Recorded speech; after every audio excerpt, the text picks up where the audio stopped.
Hi, my name's Rob McGregor. I'm the unit manager here at LSB Pigs. I've worked for the company for the last 27 years, and my role involves the day-to-day responsibility for all the sows, the staff and everything else that goes along with the operating of the unit.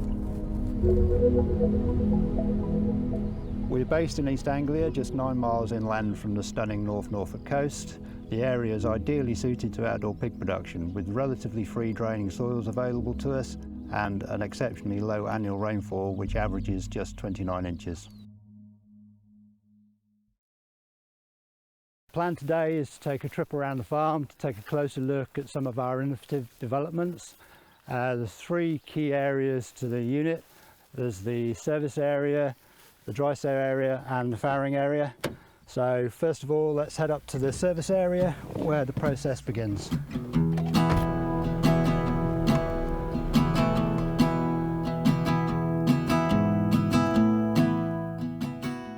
Our company's total sow herd is 1,550.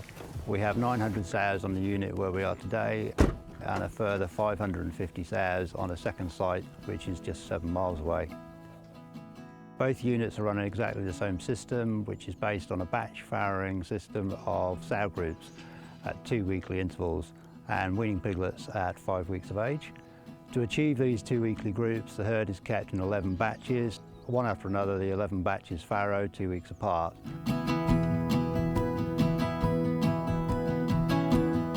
Insemination, often referred to as service, is now performed artificially. So we've now brought the sows into the service tent. They've been popped into the crates. They've got nose-to-nose contact for stimulation with the bore at the front there. And each sow is served using a single-use disposable catheter. It allows us to rebreed the batch sizes of sows that we have without having the need for large numbers of adult boars on farm. A mature boar can only cover 3 sows if doing a double mating. If we were naturally serving, we'd need to have a total of more than 40 boars. By using AI, we only really need 8 or 9, and they're here for stimulation purposes only and to pick up the odd sows who don't conceive the first time. Popping the catheter up inside the sow through her vulva. That locks into her uterus, and the semen is kept in a flat pack. We just attach this to the end of the catheter, pop it up on the cord, and then the semen travels from the flat pack through the catheter up into the sow. If a sow doesn't conceive, she returns to estrus 21 days later, and the natural boars can carry out a cover duty.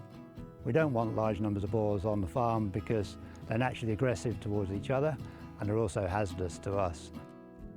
They're fast growing as well, so they have a relatively short working lifespan. The premium boars, the characteristics of which we require to maximise progeny performance, are not typically hardy enough to live in the challenges of outdoor system. You can see the sows are on heat. They're stood with their ears pricked, paying a lot of attention to the boar out in front of them. Boar semen is stored at 17 degrees C and it has a shelf life of 5 days. As you can see now, the semen's left the bag, it's inside the sow, and the insemination is complete. Every other week, a batch of sows comes through the service tent, and again the next morning.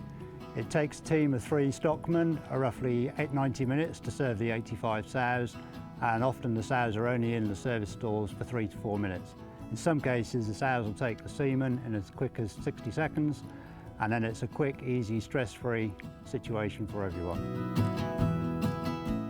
It's often said that adrenaline is the enemy of all other hormones, and I always keep that in mind when I'm working in the service area. Now, with increased consumer awareness of production systems, all the major UK retailers want to be able to offer outdoor bred and in some cases outdoor reared pig meat in their product ranges. For this to happen, the supply chain has to be able to consistently supply pig meat produced to high welfare standards on an outdoor system with careful consideration towards the environment.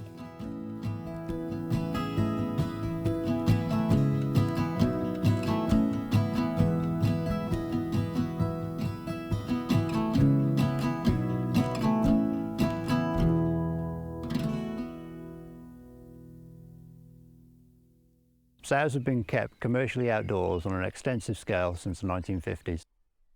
Until quite recently, it's been very much a low input, low output approach, fitting in with the farm's annual rotation and marketing the produce through small farmer cooperatives or via the local auction markets.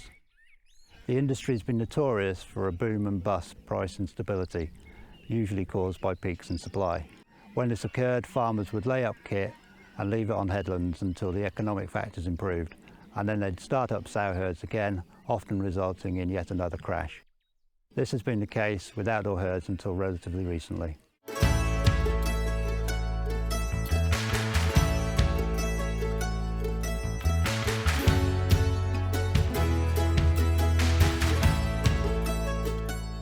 We're now on a dry sow area, and as you've seen as we've been going around today, all our sows are kept on grass.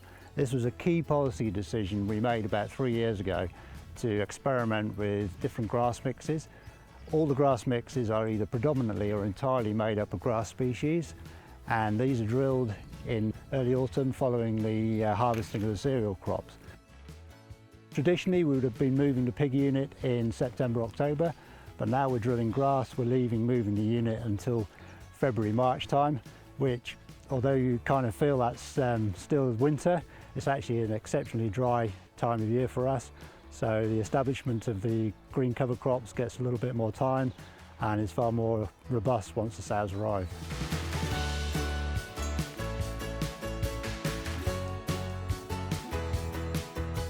The primary reason for wanting to keep the sows on grass, we want to provide them with a nicer, enriched environment to live in.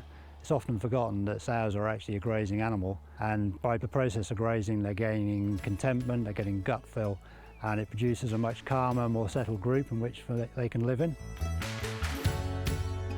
Secondary benefits of the grass cover are that the sows actually become far more active because they're moving around the entire paddock area grazing.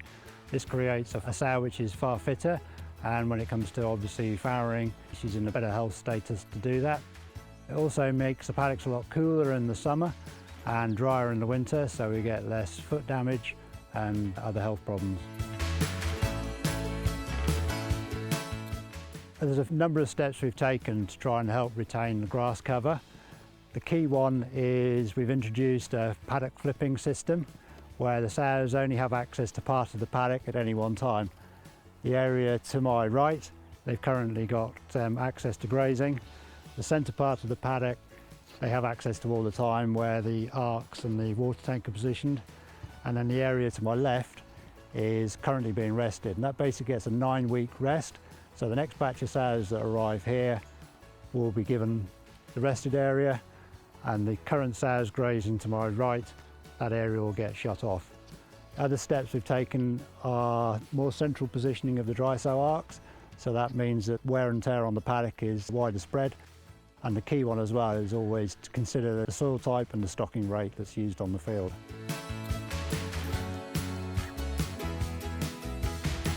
By having grass cover, we also get improved soil health. Previously, these fields would have been completely bare and there would have been nothing happening either on the surface or below the surface. The grass helps keep nutrients in the land.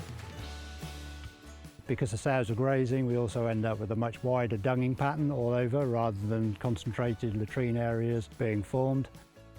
We've got a reduction in the amount of wind and rain erosion because the soil structure is held together by the roots of the grass, and that also helps with drainage. We get less flooding in key areas of the paddocks. The habitat it provides, the biodiversity, the improvement in the appearance, the visible impact basically of the pig unit on the countryside and the surrounding area.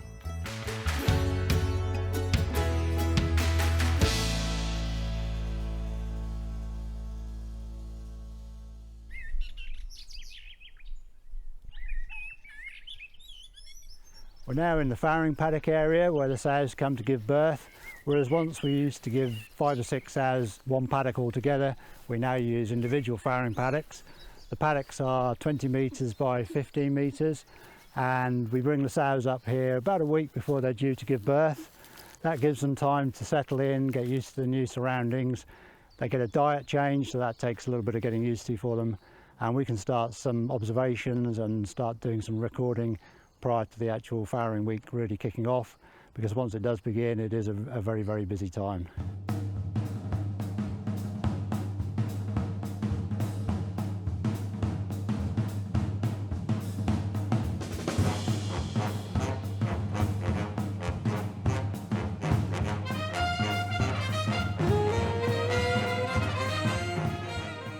In recent years, there's been really big developments in the design of the farrowing arcs we use. We used to have arcs which were made predominantly of steel and wood, single skin. They'd become very hot in summer and too cold in the winter. We're now using a rotary moulded plastic arc, which is double skinned. It's got a cavity which is foam filled, exceptionally warm in the winter time, keeps the sow a lot more comfortable during the summer as well. It's also far more hygienic, and the longevity, we've got away from that problem of corrosion and rot, which used to create sharp edges around our arc. A couple of unique features of these new arcs is we have an automatic vent on the back of the hut, which is operated by an expanding wax ram. So in the warmer days, that'll come open on its own, shuts down again in the evening to keep the litter comfortable and warm at night.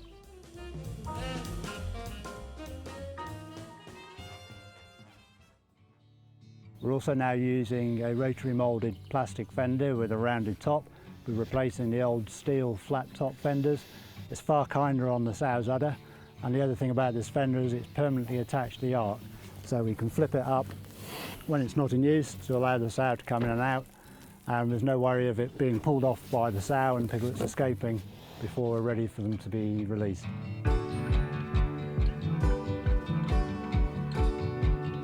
In recent years, we've moved away from floor feeding the sows.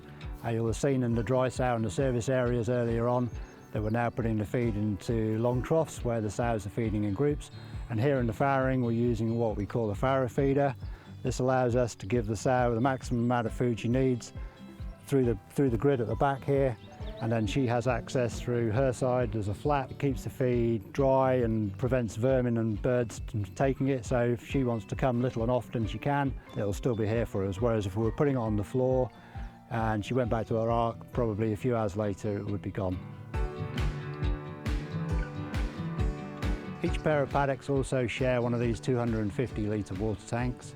The sow gets access to the water supply from the nipple here. It's really important at this stage of the system that the sow gets as much clean, fresh water as possible to drink. She'll drink up to 35 litres a day, and obviously the more she drinks, the more milk she's going to produce, and that benefits our piglet growth.